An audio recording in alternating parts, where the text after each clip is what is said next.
Good morning mga kabembeng. Napakalakas ng ulan. Ayan. Pero tingnan niyo naman po, napakainit ng pagsuporta ng ating mga kabembeng. So sir, Genry mataas sir. Ito, di ko na alam pag ilang unit mo na kinuha sa atin to, no? So salamat po. So another A2K dual propellant na big tank, yung 1-inch tank po.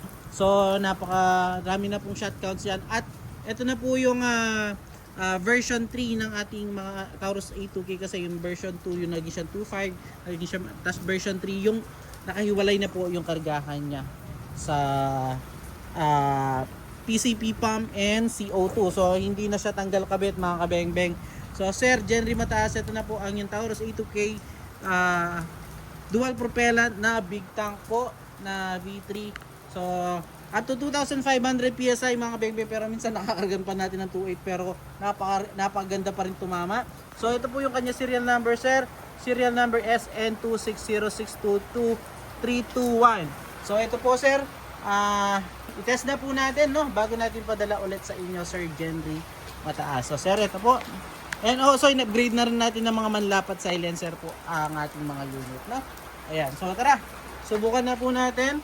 Ayun po yung ating steel plate. So gagamitin natin pellets, nature pellets and resized and sorted straight from the box ng mga bana. So sir Genry mataas, ito the moment of truth po. Subukan na natin ang inyong unit, na. So first shot po tayo sir. First shot. Second shot.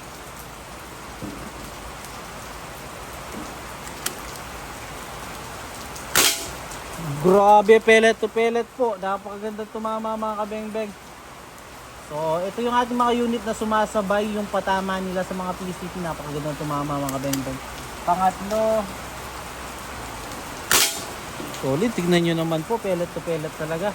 Pang-apat,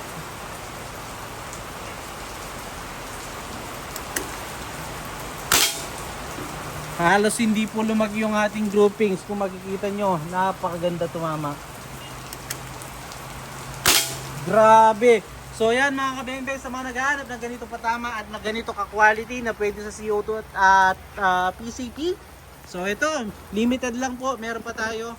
So yun po yung kanyang patama. Grabe, tignan nyo naman po, isa. So sir Genry mataas, salamat po ulit. Pahintayin na lamang po ulit ito. Peace out.